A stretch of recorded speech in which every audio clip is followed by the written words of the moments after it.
Hello everyone, welcome back to my channel. मैं हूं सौम्या और आज इस वीडियो में हम देखेंगे एंजाइम लिंक्ड रिसेप्टर के बारे में। तो नाम से ही पता चल रहा है कि रिसेप्टर है, रिसेप्टर के ऊपर जो है कुछ एंजाइम प्रेजेंट होंगे, लिंक्ड होंगे उससे, इसीलिए इसका नाम है enzyme linked receptor. So firstly receptor क्या होते हैं? रिसेप्टर जो कि सेल के ऊपर सेल के सरफेस पे जो है प्रेजेंट होता है, जिसे हम रिसेप्टर बोलते हैं। तो रिसेप्टर एक क्या है? स्पेसिफिक बाइंडिंग साइट होता है सेल सरफेस के ऊपर। किस चीज़ का बना होता है? प्रोटीन का बना होता है और न्यूक्लिक एसिड का बना होता है। तो जब भी कोई लाइगेंड या कोई ड्रग या कोई भी केमिकल सब्सटेंस जब आके लाइगेंड पे बाइंड करती हैं, उस बाइंडिंग साइट पे बाइंड करता है, देन वो एक्टिवेट होता है और अपना कुछ ना कुछ रिस्पॉन्स दिखाता है। तो उसी को हम रिसेप्टर बोलते हैं। तो उसमें भी कुछ टाइप्स होते हैं। तो ये है आपका एंजाइम लिंक्ड रिसेप्टर। तो इसका कुछ और भी नाम होता है, ट्रांसमेम्ब्रेन एंजाइम लिंक्ड रिसेप्टर। तो ट्रांसमेम्ब्रेन क्या होता है? एंजाइम लिंक जो है सिंगल ट्रांसमेम्ब्रेन का बना होता है सेल सरफेस के ऊपर में। In previous video we will discuss कि G protein is also called 7 helical receptor, यानी कि जो सेल सरफेस होते हैं उसमें 7 हेलिकल रिसेप्टर जो है प्रेजेंट होते हैं। और जो एंजाइम लिंक्ड होता है उसमें क्या होता है? सिंगल ट्रांसमेम्ब्रेन का बना होता है, इसीलिए इसका नाम है transmembrane enzyme linked receptor. Then kinase linked receptor, यानी कि कुछ एंजाइम वगैरह प्रेजेंट होती है इसमें, इसीलिए इसका नाम है काइनेज लिंक्ड रिसेप्टर। और वो किससे लिंक्ड होती है? रिसेप्टर के साथ। The second major type of a cell surface receptor, यानी कि सेल सरफेस रिसेप्टर का ये सेकेंड मेजर टाइप है। और कुछ क्लासेस होती हैं इसमें, 6 क्लासेस होती हैं। फर्स्ट है रिसेप्टर टायरोसिन काइनेज, सेकेंड है tyrosine kinase associated receptor, receptor like tyrosine phosphate, receptor serine threonine kinase, receptor Gonyle साइक्लेज, histidine kinase associated receptor. तो ये टोटल 6 रिसेप्टर प्रेजेंट होती हैं एंजाइम लिंक्ड रिसेप्टर में। देन है, तो फर्स्टली हम लोग डिस्कस करते हैं कि एंजाइम लिंक्ड रिसेप्टर जो है किस तरीके से प्रेजेंट होता है। तो ये है आपका सेल सरफेस, सेल मेम्ब्रेन, जिसे हम प्लाज्मा मेम्ब्रेन या बायोलॉजिकल मेम्ब्रेन भी बोलते हैं। तो ये हो गया एक्स्ट्रा सेलुलर फ्लूइड, ये हो गया इंट्रा सेलुलर फ्लूइड। तो यहाँ पे किस तरीके से प्रेजेंट होती है? यहाँ पे 2 इस तरीके से प्रेजेंट होता है। तो ये होता है आपका बाइंडिंग साइट, और ये कुछ लाइगेंड है। लाइगेंड कोई सा भी हो सकता है, ड्रग, केमिकल सब्सटेंस या कोई हार्मोन। और यहाँ पे जो है ये पूरा का पूरा रिसेप्टर है, इसका कुछ पार्ट जो है इंट्रासेलुलर पे प्रेजेंट होता है। और ये है आपका टायरोसिन काइनेज रिसेप्टर। और यहाँ पे जो है कुछ इसी में जो है एंजाइम्स, इसको हम बोलते हैं एंजाइम रिसेप्टर, जो कि एक कैटालिटिक साइट्स होती है, यहाँ पे आके बाइंड करती है। देन यहाँ पे कुछ प्रेजेंट होते हैं इनएक्टिव प्रोटीन, जो कि पहले से ही जो है प्रेजेंट होता है सेल के अंदर, इनसाइड जो है इंट्रासेलुलर में जो है प्रेजेंट होता है इनएक्टिव प्रोटीन पहले से, जिसे हम इनएक्टिव रिले प्रोटीन भी बोलते हैं। देन है transmembrane enzyme linked receptor have enzymatic activity in their intracellular portion, यानी कि जो ट्रांसमेम्ब्रेन एंजाइम लिंक्ड है वो कहाँ पे प्रेजेंट है? इंट्रासेलुलर पोर्शन में प्रेजेंट होता है। वहाँ पे कुछ एंजाइमेटिक एक्टिविटी प्रेजेंट होती है, कुछ कैटालिटिक साइट्स प्रेजेंट होते हैं जहाँ पे डाइमराइज फॉर्म होगा और साथ में वहाँ पे एक्टिवेशन स्टार्ट होगा और प्रोटीन कुछ बाइंड करेंगे। तो इस तरीके से वहाँ पे वर्क होता है। देन है enzyme is mainly tyrosine kinase. तो एंजाइम क्या होता है? मेनली टायरोसिन काइनेज होता है। इसकी स्ट्रक्चर की बात करें तो क्या होता है? and transmembrane protein with a extracellular site for a ligand binding and intracellular site domain।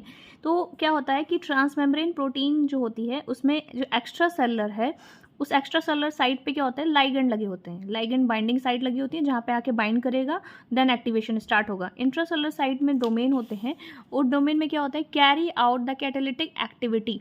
तो कुछ कैटालिटिक एक्टिविटी वहाँ पे प्रेजेंट होता है। And 2 domain are link single peptide chain, यानी कि जो यहाँ पे देखिए 2 जो है आपका डोमेन प्रेजेंट है, और ये किससे है? सिंगल पेप्टाइड चेन से प्रेजेंट है। These are plasma membrane receptor, इसीलिए जो है इसको हम बोलते हैं प्लाज्मा मेम्ब्रेन रिसेप्टर या फिर cell surface receptor. Mostly peptide hormone are bind with the receptor as a ligand. तो क्या होगा? मोस्टली पेप्टाइड हार्मोन, वैसे तो बहुत सारे लाइगेंड होते हैं, सेल ड्रग हो गया, केमिकल सब्सटेंस हो गया, ठीक है। तो मोस्टली क्या होता है यहाँ पे? पेप्टाइड हार्मोन जो है आके बाइंड करता है रिसेप्टर पे, उस लाइगेंड पे बाइंड करता है, देन एक्टिवेशन होता है किसमें? एंजाइम लिंक्ड रिसेप्टर में, ठीक है। When no ligand bind receptor are in monomeric state and receptor tyrosine kinase are in the inactive form, ठीक है। तो जब यहाँ पे इस स्ट्रक्चर में देखिए क्या है कि जब ये दोनों जो है इनएक्टिव फॉर्म में होते हैं, जब ये लाइगेंड जो है इस बाइंडिंग साइट पे बाइंड नहीं करता है, तो उस समय जो है ये क्या होते हैं? इनएक्टिव फॉर्म में होते हैं, मोनोमेरिक स्टेट में होते हैं। तो मोनोमेरिक डायमेरिक क्या होता है कि मोनोमेरिक यानी कि जो सिंगल सिंगल हैं, मोनोमेरिक जब अलग अलग हैं, ठीक है, इनएक्टिव फॉर्म में है, तो दोनों जब साथ में आ जाएंगे तो डायमेरिक, 3 हो जाएंगे तो ट्राइमेरिक, तो इस तरीके से होते हैं। तो मोनोमेरिक स्टेट में होता है रिसेप्टर टायरोसिन काइनेज में, और ये इनएक्टिव फॉर्म में, ये पूरा जो स्ट्रक्चर दिख रहा है ये इनएक्टिव फॉर्म में है। सपोज जब यहाँ पे लाइगेंड जो है, कौन सा लाइगेंड, हमारा पेप्टाइड हार्मोन वाला लाइगेंड, किसमें, एंजाइम लिंक रिसेप्टर में जो है पेप्टाइड हार्मोन जब आके इस पर बाइंड करता है, बाइंड करने के बाद से क्या होगा, इसमें एक्टिवेशन स्टार्ट हो जाएगा। तो जैसे ही एक्टिवेशन स्टार्ट होगा तो ये क्या हो जाएंगे, एक्टिव फॉर्म में हो जाएंगे, और साथ में ये प्रोटीन जो है इस पर आके बाइंड हो जाएगा, डाइमर फॉर्म करेंगे। तो स्ट्रक्चर में हम लोग देखते हैं यहाँ पे किस तरीके से इसका मैकेनिज्म क्या है।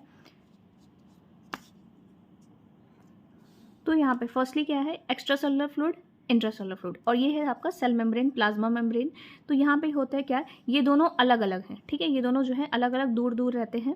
तो जब लाइगेंड ये इनएक्टिव फॉर्म में है, ये वाला फर्स्ट वाला जो स्टेज है ये इनएक्टिव फॉर्म है, यानी कि इनएक्टिव मोनोमर्स है जिसमें लाइगेंड जो है बाइंड नहीं कर रहा है। देन सेकेंड स्टेज में क्या होता है कि जब लाइगेंड इस पर बाइंड हो गया, ठीक है, बाइंड होने के बाद से क्या होगा, ये जो दूर दूर थे ये दोनों पास में आ जाएंगे। पास में आने के बाद से क्या होगा, इसमें एक्टिवेशन स्टार्ट, ये जो देख रहे हैं एक्टिवेशन स्टार्ट हो रहा है।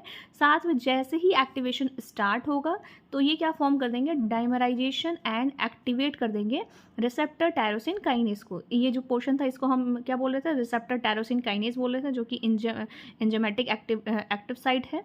तो ये जो साइट है ये क्या होगी, एक्टिव हो जाएंगी। देन उसके बाद थर्ड स्टेप में क्या होता है कि यहाँ पे जो है जब लाइगेंड बाइंड हो गया, बाइंड होने के बाद से एक्टिवेशन हो गया, एक्टिवेशन होते ही जो है फॉस्फेट ग्रुप आके इस पर जुड़ जाते हैं, इसीलिए इसे हम बोलते हैं फॉस्फोराइलेटेड, ठीक है। तो फॉस्फोराइलेशन हो जाएगा यहाँ पे। देन फोर्थ स्टेप में क्या होता है कि रिसेप्टर बाइंड हो गया, लाइगेंड, कोई लाइगेंड बाइंड हो गया, कौन सा लाइगेंड, पेप्टाइड हार्मोन वाला लाइगेंड, ठीक है। जब बाइंड हो गया, बाइंड होने के बाद से इसमें एक्टिवेशन हुआ, एक्टिवेशन होने के बाद से पहली बार क्या हुआ कि एक्टिवेशन हुआ, दूसरा हो गया डाइमराइजेशन हुआ, देन उसके बाद से फॉस्फोराइलेटेड हो गया। थर्ड स्टेप क्या होता है इसमें कि जो यहाँ पे प्रोटीन थे, कौन से वाले प्रोटीन थे, इनएक्टिव प्रोटीन जो पहले से इंट्रासेलुलर में प्रेजेंट थे, वो आके इस पर बाइंड हो जाएंगे। बाइंड होने के बाद से क्या होगा, यहाँ पे कुछ ना कुछ अपना सेलुलर रिस्पॉन्स दिखाएंगे। तो इस तरीके से जो है पूरा का पूरा एंजाइमेटिक लिंक, जो एंजाइम लिंक रिसेप्टर होते हैं वो काम करते हैं सेल सरफेस के ऊपर। तो ये यहाँ पे स्टेप बाय स्टेप कुछ प्रोसेस में है। तो इसमें क्या होता है, ligand bind with the receptor, जब लाइगेंड बाइंड किया रिसेप्टर पे, ठीक है, हार्मोन बाइंड हो गया, monomeric receptor move laterally in the membrane and form dimer. तो मोनोमेरिक जो अलग अलग दो अलग अलग दूर दूर पे थे तो वो क्या होंगे, मोनोमेरिक थे रिसेप्टर, ठीक है। फिर उसके बाद से वहाँ पे एक्टिवेशन स्टार्ट होगा और साथ में डाइमर फॉर्म कर देगा। देन उसके बाद से है डाइमराइजेशन, एक्टिवेट, आरटीएस को हम लोग शॉर्ट फॉर्म में बोलते हैं, इसका फुल फॉर्म है रिसेप्टर टायरोसिन काइनेज।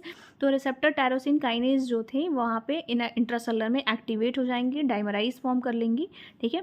देन उसके बाद से है phosphorylated tyrosine residue on the each other, यानी कि जो इंट्रासेलुलर में जो फॉस्फेट ग्रुप थी वो उस टायरोसिन रेसिड्यू पे आके चिपक जाएंगी, वहाँ पे ऐड हो जाएगा, इसीलिए उसे हम बोलते हैं फॉस्फोराइलेटेड।